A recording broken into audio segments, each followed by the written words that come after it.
আমাদের কাছে অনেকেই জানতে চেয়েছেন রবকো ব্রেস্ট পাম্পটি কীভাবে ওয়াশ করব। তো আপনাদেরকে এই ব্রেস্ট পাম্পটি ওয়াশ করার পদ্ধতি জানিয়ে দিচ্ছি।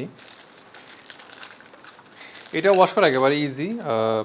এগুলো তো ওয়াশ করতেই পারবেন। এগুলো খুলে প্রথম হচ্ছে এগুলো ঢাকনা যেগুলো আছে এগুলো খুলে আপনারা শিশুকে ব্রেস্ট ফিডিং করানোর পর এগুলো খুলে আপনারা ওয়াশ করে ফেলতে পারবেন। একটু কুসুম গরম পানিতে ক্লিনজার মিশিয়ে ওয়াশ করে ফেলবেন, এটা ভালো।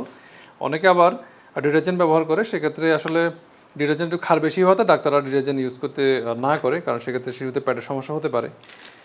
আপনারা মানে চেষ্টা করুন ক্লিনজার ব্যবহার করতে। তো এটাকে দেখাই আপনাদেরকে কীভাবে ওয়াশ করবেন। এটা তো ঢাকনা আলাদা, আর এটা পুরোটা সিলিকনের। এটা আপনি যদি দেখেন এভাবে টান দিলে খুলে আসবে, একেবারে ইজিলি খুলে আসবে। আমি একটা একটা করে রাখছি এখানে।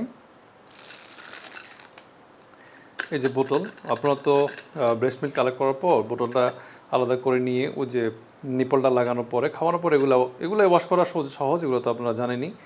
তো এর বাইরে শুধু আমার মেশিনটা আপনাকে দেখাই। দেখেন এই জিনিসটা আবার আলাদা দেওয়া আছে, এখানে এক্সট্রা একটা দেওয়া আছে। এইটা খোলা যায়, আপনারা এটা খুলে ফেলবেন অবশ্যই ওয়াশ করার সময়। এটা টান দিলে খুলে যাবে। ও সরি,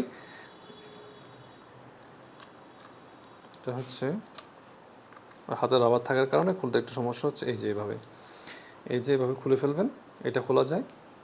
তারপর হচ্ছে এই যে এটা এক্সট্রা এভাবে খোলা যাবে।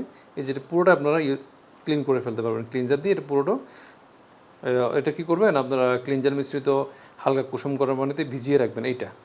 এগুলা ভিজিয়ে রাখবেন, এগুলা ভিজিয়ে রাখবেন। এরপর ব্রাশ দিয়ে ঘষে পরিষ্কার করে নেবেন। তারপর হচ্ছে এখানে দেখেন এই জিনিসটা খোলা যায়, এটা খুলে ফেলতে পারবেন। শুধু মেশিনটাকে আপনারা আলাদা রেখে দিবেন, মেশিনটাকে পানিতে ভিজানো যাবে না, এটা আলাদা রেখে দিবেন। রেখে দিয়ে এই যে জিনিসগুলো দেখেছেন এগুলো সবগুলো আপনারা ক্লিনজার মিশ্রিত পানিতে রেখে দিয়ে তারপরে আপনারা এগুলো ওয়াশ করে ফেলতে পারবেন।